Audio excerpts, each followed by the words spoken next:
네, 하나님께서 오늘 우리 교회에 주신 말씀은 시편 18편 28절 한 절 말씀입니다. 앞에 준비되어 있으니까요, 우리 함께 큰 소리로 합독하겠습니다. 자, 시작. 주께서 나의 등불을 켜심이요 여호와 내 하나님이 내 흑암을 밝히시리라.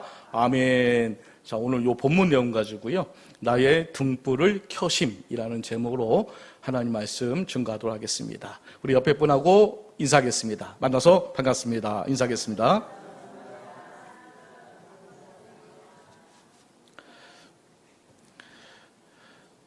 오늘 이 시편 18편은 다윗의 시인데요, 모든 원수들과 사울의 그 손에서 건져 주신 것에 감사하는 마음을 가지고 쓴 시입니다.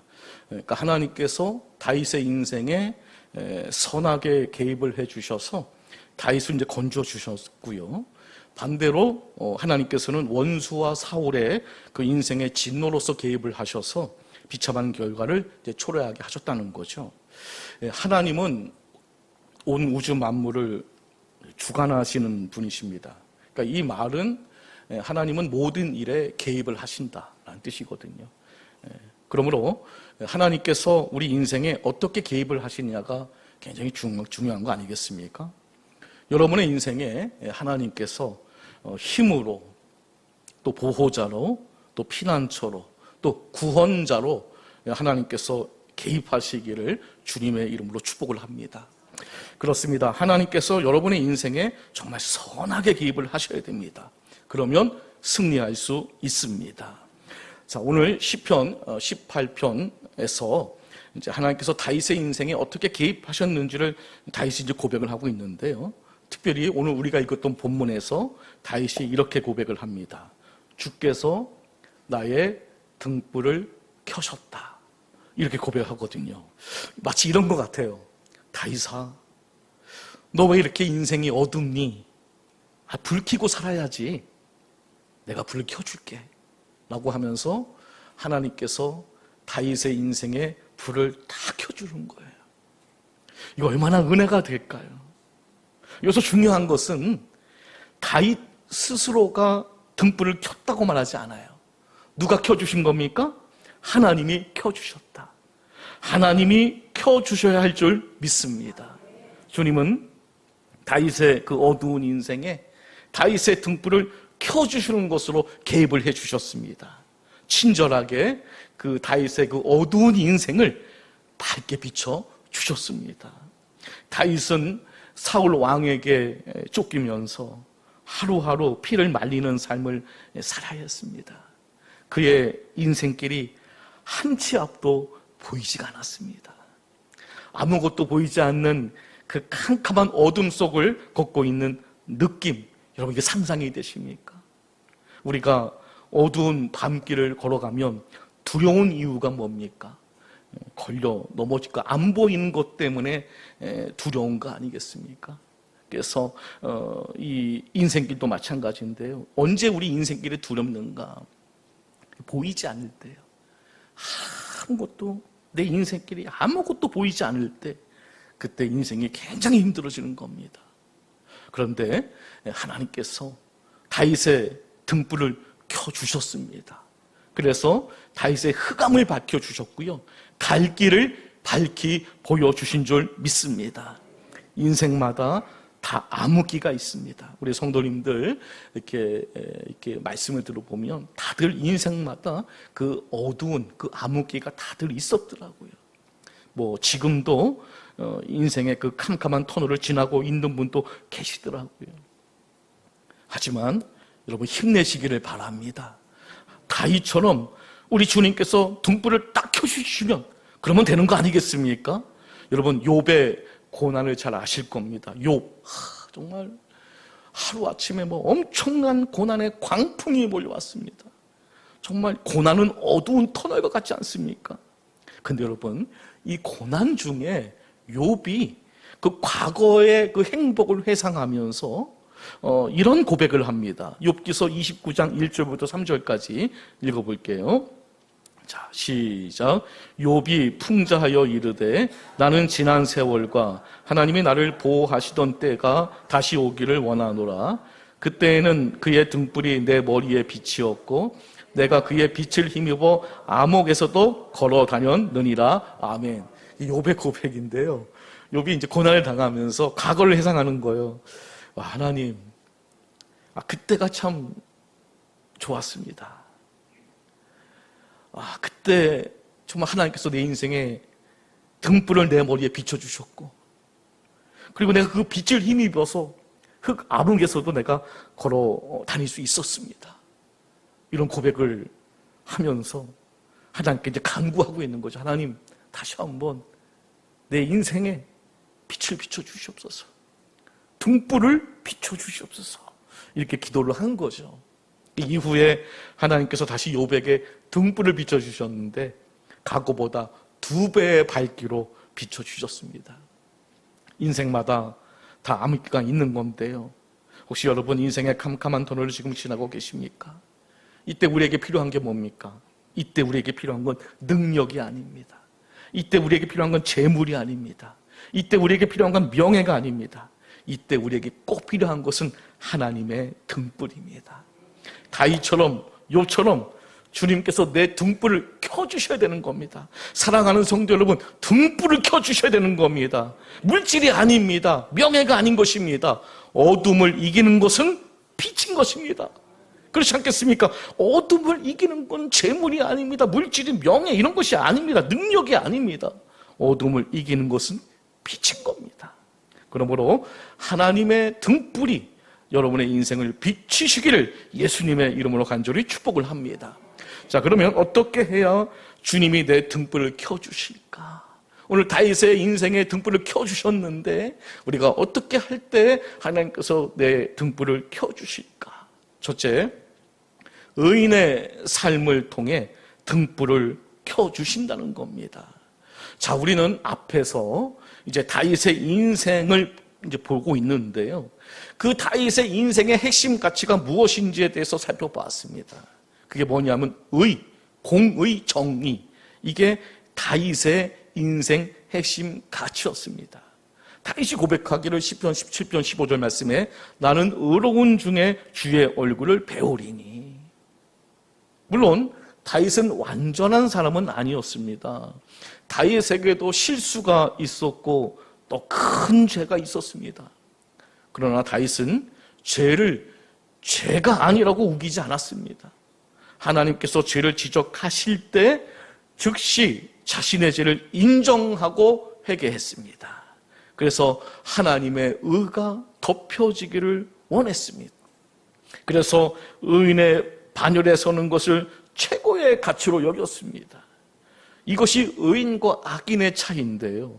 의인은 죄를 인정하고 진정으로 회개하지만 악인은 죄를 변명하고 고집을 부린다는 거죠. 근데 성경을 보게 되니까 의인의 빛은 환하게 비춘다 라고 성경에 기록이 되어 있는데요. 잠언서 13장 9절 말씀 읽어볼게요. 자, 시작. 의인의 빛은 환하게 빛나고 악인의 등불은 꺼지느니라.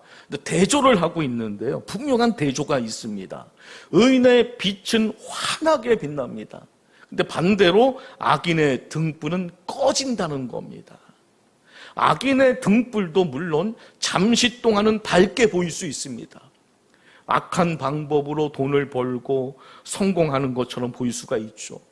거짓과 속임수로 높은 자리에 올라갈 수 있습니다.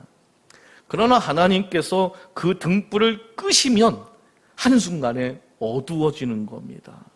그래서 악인의 형통은 영원하지 않습니다. 여러분, 불꽃놀이 아시죠? 불꽃놀이. 불꽃놀이 뭐 엄청 이쁘잖아요. 근데 그게 얼마나 오래 가겠습니까? 그죠? 한 몇 초 안 갈 것 같아요. 그죠? 순간적으로 와 화려하다라고 하지만 몇 초 지나면 금방 연기만 남습니다. 여운이 남는 거죠. 이게 악인의 형통이 이렇다는 겁니다. 악인의 형통이 겉으로 볼 때는 순간적으로 굉장히 화려하지만 그 영원한 그 시간 속에 볼 때 잠시 반짝했다가 사라지는 그 빛에 지나지 않는다는 거죠. 반면 의인의 빛은 처음에는 작아 보일 수 있거든요. 주님께서 우리 성도들에게 기도하라고 말씀하시면서 어떻게 기도해야 할지를 가르쳐 주셨는데, 그 기도의 내용 중에 이런 기도가 있어요. 일용할 양식을 주시옵고, 일용할 양식을 주시옵고. 세상의 눈으로 보면 커 보이지 않거든요. 일용할 양식은 뭡니까? 겨우 먹고 사는 정도입니다. 악인의 형통에 비하면 이거 아무것도 아닙니다. 악인들은 일용할 양식을 먹으려고 하지 않습니다. 더 배부르고 더 많은 걸 손에 움켜쥐려고 하죠. 이렇게 의인들이 기도할 때 일용할 양식에 감사하는 의인들의 모습은 악인들의 눈을 볼 때는 굉장히 작아 보일 수 있습니다. 야, 겨우 그거야? 근데 그렇지 않습니다. 잠언서 4장 18절 말씀 함께 읽어보겠습니다. 자, 시작. 의인의 길은 돋는 햇살 같아서 크게 빛나 한낮의 강명에 이르거니와 아멘. 그러니까 의인의 길은 한낮의 태양처럼 처음부터 강렬하게 뜨는, 비춰지는 건 아닙니다. 새벽 빛처럼 좀 처음에는 희미해 보이지만 그게 점점 밝아져서 대낮의 한낮의 강명에 이르게 된다는 겁니다. 이게 믿어져야 할 줄 믿습니다. 지금 우리 의인들의 빛이 그렇게 강하지 않을 수가 있습니다. 그러나 여러분, 우리 의인들의 빛은 천국 가면 해같이 빛나게 될 줄 믿습니다. 악인의 형통은 불꽃놀이처럼 다 소멸되지만 의인의 빛은 천국 가면 해같이 빛나는 겁니다. 한낮의 강명에 이르게 되는 것입니다. 처음에는 우리가 의인의 길을 걸어가게 될 때 손해보는 것 같고 아무도 알아주지 않는 것 같고 앞이 보이지 않는 것 같아도 의의 길을 포기하지 않으면 하나님께서 그 길을 점점 밝게 비춰주시는 줄 우리는 믿습니다. 반면 잠언서 4장 19절 말씀 읽어볼게요. 잠언서 4장 19절. 자, 시작. 악인의 길은 어둠 같아서 그가 걸려 넘어져도 그것이 무엇인지 깨닫지 못하느니라. 아멘. 그러니까 악인들은 어둠 같아서, 악인의 길은 어둠 같아서 걸려 넘어지는데 그것이 뭔지를 깨닫지 못한다. 그러니까 악인의 길에 가장 무서운 점은 뭔지 아십니까? 그게 넘어지는 게 무서운 게 아닙니다. 넘어질 수는 있거든요. 근데 왜 넘어진지를 알면 되는 건데요. 자, 이 악인들의 특징이 뭐냐? 왜 넘어졌는지를 깨닫지 못한다는 겁니다. 사울 왕을 보시기 바랍니다. 사울은 처음에는 겸손한 사람이었거든요. 자신의 가장 작은 자라고 생각을 했습니다. 그러나 왕이 된 후에 교만해졌는데요. 하나님의 말씀보다 자신의 생각을 앞세웠고 또 백성들의 인기를 하나님의 뜻보다 더 중요하게 여기지 않았습니까? 그리고 사울은 다윗을 죽이는 일이 자신의 왕위를 지키는 길이라고 생각을 했습니다. 그러나 다윗을 죽이려고 쫓아다니는 동안 자신의 왕국이 무너지고 있었습니다. 사울은 다윗이 자신의 원수라고 생각을 했지만 진짜 원수는 다윗이 아니었거든요. 자기 안에 있는 교만과 불순종과 질투, 이게 그의 원수였거든요. 자, 이렇게 죄의 길을 걸으면 무엇 때문에 내가 걸려 넘어지는지를 모른다는 겁니다. 그래서 잘못된 문제를 붙잡고 싸우다가 결국 인생을 망치게 된다는 것이죠. 그러나 다윗은 달랐습니다. 의인의 길은 돋는 햇살과 같아서요, 죄를 드러나게 합니다. 다윗의 죄를 다 드러내겠습니다. 무엇 때문에 내가 걸려 넘어지는지를 알게 되었습니다. 그래서 회개를 하게 되지 않았습니까? 죄를 회개하고 다시 하나님의 은혜로 의롭다함을 받은 거 아니겠습니까? 죄를 회개하고 예수님을 믿음으로 의롭다함을 받으면 주님께서 등불을 켜주시는 것입니다. 여러분 모두 회개와 믿음으로 의인의 반열에 서시기를 축복합니다. 그리고 거기서 만족하지 말고요, 의인으로서 계속해서 의로운 삶을 통해서 계속해서 주님께서 나의 등불을 밝히시는 빛난 삶을 살아갈 수 있는 우리 모두가 되시기를 예수님의 이름으로 간절히 축복을 합니다. 두 번째는 우리가 말씀 안에 거할 때 등불이 쫙 켜지게 됩니다. 자, 시편 119편 105절 말씀 읽어볼게요. 자, 시작. 주의 말씀은 내 발의 등이요 내 길의 빛이니이다. 아멘. 전구에 빛이 나려면 전기가 통해야 되거든요. 말씀이 전기와 같아서요, 에너지거든요. 말씀이 내 안에 딱 들어오게 될 때 이게 마치 전기처럼 들어와서 내 안에 있는 등불을, 영혼의 등불을 쫙 켜준다는 거죠. 그러니까 등불을 켠다는 것은 말씀을 내 안에 받아들인다는 뜻과 같은 겁니다. 그럴 때 말씀이 등불로서 켜준다는 거죠. 우리가 어두운 인생을 살아갈 때 반드시 말씀을 들어야 할 줄 믿습니다. 하여튼 말씀만 들어가면 어두운 인생이 밝게 빛나게 될 줄로 믿습니다.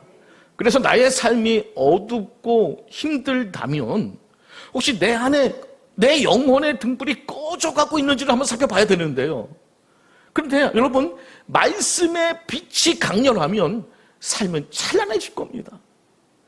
근데 여기서 우리가 꼭 주의해야 될 것이 있습니다. 뭘 주의해야 되냐면요, 말씀의 등불이 마치 나의 모든 미래를 밝혀준다고 착각하면 안 됩니다. 등불은 밤 전체를 한꺼번에 나처럼 밝히지는 못합니다. 그러나 내가 다음 한 걸음을 내딜 수 있을 만큼은 밝혀주거든요. 이것이 하나님의 말씀의 특징이라는 거예요. 성경에는 우리가 미래에 들어갈 새하늘과 새 땅의 모습을 완전하게 세밀하게 기록해 놓지 않았습니다. 그리고 언제 주님이 다시 오실지 그 날짜까지도 기록이 되어 있지 않습니다. 언제 오실지 모릅니다. 어떤 분은 하나님께 이렇게 기도를 합니다. 하나님, 앞으로 10년 동안 일어날 일들을 다 보여주세요. 우리 자녀의 미래를 처음부터 끝까지 다 보여주세요. 이 일이 어떻게 결론을 날 건지 다 알려주세요. 이렇게 기도를 하는데요. 그러나 하나님께서는요, 대부분 우리의 인생의 전체를 한 번에 다 보여주시지 않습니다. 오늘 걸어가야 할 한 걸음을 말씀으로 비추어 주시는 겁니다. 그러니까 왜 그렇게 하실까요? 우리가 너무 미래를 다 알게 되면 그 미래를 의지하게 되고, 그러면 매일매일 그 삶을 중요시 여기지 않을 겁니다. 매일 하나님을 의지하며 살아가기 위해서 하나님은 우리에게 등불을 비춰주시는 줄 믿습니다. 옛날에 사람들이 밤길을 걸어갈 때 사용하던 등불은 겨우 요 앞에만 보이는 거거든요. 멀리 비추지를 못했습니다. 불과 몇 걸음 앞을 보여주는 거거든요. 그러나 그 한 걸음을 걸으면 또 그 다음 길이 보이는 거고요. 또 그것을 걸으면 또 그 다음 길이 보이는 거고요. 그렇게 해서 목적지까지 우리가 가게 되는 겁니다. 우리가 자동차를 운전하면 전조등이 있지 않습니까? 밤에 그걸 켜고 가야 되잖아요. 그게요, 목적지까지 다 밝혀주는 건 아닙니다. 길어봐야 20m, 30m? 그러니까 아무리 밝아도 목적지까지 한 번에 다 비춰줄 수는 없어요. 그러나 보이는 만큼 가다 보면 목적지까지 가게 되는 거 아니겠습니까? 하나님 말씀도 마찬가지죠. 말씀에, 오늘 우리에게 주신 그 말씀에 우리가 순종하며 한 걸음 나가다 보면 하나님께서 다음 길도 보여주실 줄 믿습니다. 근데 우리는 첫 번째 말씀에 순종하지 않으면서 10년 뒤에 일, 20년 뒤에 이거 알려달라고 요구할 때가 많이 있거든요. 다미 선교회 같은 이단들이 이렇게 빠지는 거지 않습니까?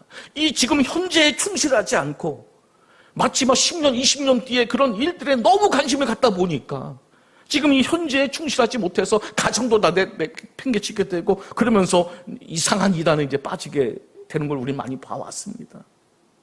말씀의 등불을 가지고 있어도 이걸 가지고 오늘 우리가 순종하지 않으면 결국은 그 말씀의 빛을 경험할 수 없다는 것을 우리는 알아야 할 줄 믿습니다. 하나님 말씀이 내 안에 푹 성에 거하게 하셔서 여러분의 영혼의 등불이 환하게 빛남으로써 오늘 지금 우리가 순종의 길을 걸어감을 통해서 계속해서 한 발자국 한 발자국 목적지를 향해 나아갈 수 있는 우리 모두가 되시기를 예수님의 이름으로 간절히 축복합니다. 마지막 세 번째는 성령 충만할 때 등불이 켜진다는 겁니다. 성령은 등불과 매우 밀접한 연관이 있는데요. 그 10처녀 비유에서 미련한 5처녀가 기름을 준비하지 않으므로 등불을 밝힐 수가 없었잖아요. 이유가 뭡니까? 기름이 없으니까요. 기름이 없으니까 등불을 밝힐 수가 없었던 겁니다. 그럼 그 등불은 누구를 상징하는 겁니까? 성령님을 상징하는 거 아니겠습니까? 그러니까 성령을 받지 못하면 등불을 켤 수가 없습니다. 기름이 없는데 어떻게 등불을 켤 수 있겠습니까? 주님이 아무리 내 등불에 불을 붙여주셔도 기름이 없으면 소용이 없는 거거든요. 다윗은 성령을 받은 사람입니다. 그리고 그는 성령으로 충만한 삶을 살았습니다. 기름이 충만하니까요. 주님이 어찌 등불을 켜주시지 않을 수 있겠습니까? 사울 왕도 처음에는 성령을 받았거든요. 하지만 그가 불순종의 길을 걸어가게 되자 성경을 보니까 하나님의 신 성령이 떠났다라고 기록이 되어 있습니다. 기름이 사라진 겁니다. 성령의 기름이 사라진 겁니다. 그때부터 사울 왕의 인생은 어두운 길을 걷게 됩니다. 왜 그럴까요? 기름이 없으니까 불을 켜지를 못하는 거예요. 기름이 없으니까요. 꺼질 수밖에 없는 겁니다. 성령 충만은 곧 내면의 등불이 되어 신앙인의 삶이 어둠을 밝히는 빛이 되도록 돕는다는 점에서 깊은 영적 의미를 갖고가 있는 겁니다. 그러므로 교회에 다닌다는 외형이 있어도 성령님의 기름이 마르면 신앙의 빛은 희미해질 수밖에 없는 겁니다. 그래서 성령 충만은 선택사항이 아닙니다. 어두운 세상에서 빛으로 살아가기 위한 필수 조건이라는 것입니다. 그러므로 성령 충만 받으시기를 주님의 이름으로 축복을 합니다. 성령 충만 받으셔야 됩니다. 그래야 빛을 비출 수가 있는 겁니다. 하나님이 켜줄 수가 있는 겁니다. 자, 그럼 우리가 어떻게 성령 충만 받을 수 있을까? 오늘 길게 얘기할 수는 없고요. 회개하고 말씀에 순종하고 예배와 기도를 통해서 우리는 성령 충만 받을 수 있고요. 그리고 또 중요한 것은 이 성령 충만은 한 번의 사건이 아니라 매일매일 기름을 채우는 그런 삶이 되어야 할 줄 믿습니다. 성령으로 충만할 때 우리 주님이 내 등불을 켜주신다는 거 꼭 기억하시고 성령 충만함으로 등불을 밝히는 그런 신앙이들이 되시기를 예수님의 이름으로 간절히 축복합니다. 말씀을 정리하겠습니다. 어둠을 이길 수 있는 것은 빛밖에는 없습니다. 어둠을 물리치는 건 이 세상의 재물이나 명예나 이 세상의 어떤 능력 가지고 그 어둠을 이길 수가 없습니다. 이 어둠을 이길 수 있는 것은 빛입니다. 어두운 인생을 그래서 살아가게 될 때 하나님께서 내 등불을 켜주셔야 되는 겁니다. 주님께서 어둠에 사로잡힌 우리 마음과 영혼의 희망과 생명의 등불을 짠 하고 켜주셔야 하는 것입니다. 우리가 여기서 한 가지 또 주의해야 될 사실, 또 꼭 기억해야 될 사실은 하나님은요, 당신의 자녀들의 등불을 절대로 끄지 않으십니다. 이사야서 42장 3절 말씀 읽어보겠습니다. 자, 시작. 상한 갈대를 꺾지 아니하며 꺼져가는 등불을 끄지 아니하고 진실로 정의를 시행할 것이며. 아멘. 꺼져가는 등불을 끄지 않는다. 이게 뭡니까? 하나님은 여러분들의 등불이 꺼지기를 원하지 않습니다. 그걸 살려주기를 원하고 계십니다. 인생의 어둠은 누구에게나 찾아옵니다. 그러나 중요한 것은 어둠이 오느냐가 아니라 등불이 켜져 있느냐가 중요한 거 아니겠습니까? 어두움아 와라. 난 등불이 켜져 있다. 등불만 켜져 있다면 뭐가 좋겠습니까? 주님은 오늘도 우리의 등불을 켜기를 원하고 계십니다. 의롭게, 의인으로서 의롭게 살아가시기를 바랍니다. 말씀 안에 거하고 오늘 주신 그 말씀에 순종의 길을 걸어가시기를 바랍니다. 내 마음에 성령으로 충만함을 입으시기를 바랍니다.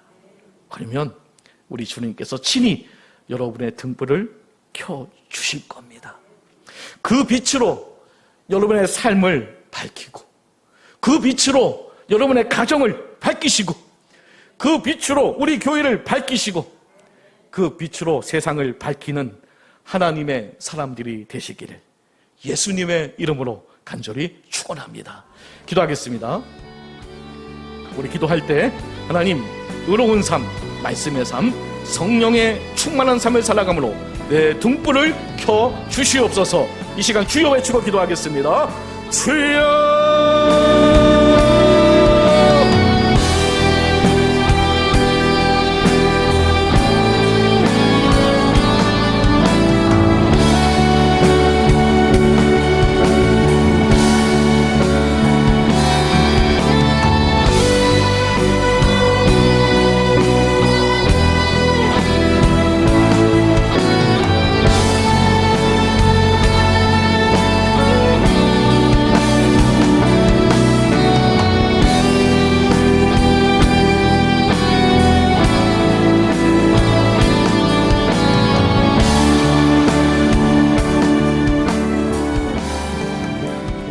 사랑과 은혜가 풍성하신 아버지 하나님, 인생의 어둠 속에 있는 우리를 내버려 두지 않으시고 친히 우리의 등불을 켜주심에 감사를 드립니다.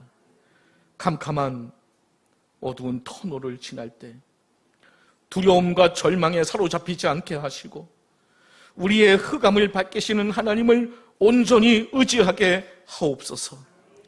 죄를 진실하게 회개하고 예수 그리스도를 믿음으로 의인의 길에 서게 하시며 정직하고 거룩한 삶을 살아 우리의 빛이 더욱 밝아지게 하옵소서. 주의 말씀을 발의 등과 길의 빛으로 붙들고 오늘 보여주시는 한 걸음에 충실히 순종하게 하옵소서. 또한 성령의 기름을 충만히 부어주셔서 우리의 믿음과 소망과 사랑의 등불이 꺼지지 않게 하여 주옵소서.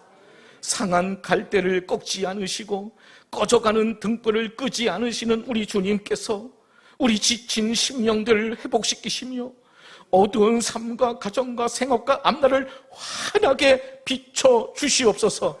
주께서 친히 우리의 등불을 켜주심으로 승리하는 인생, 세상을 밝히는 인생을 살아가게 하옵소서. 예수 그리스도의 이름으로 간절히 기도드립니다. 아멘.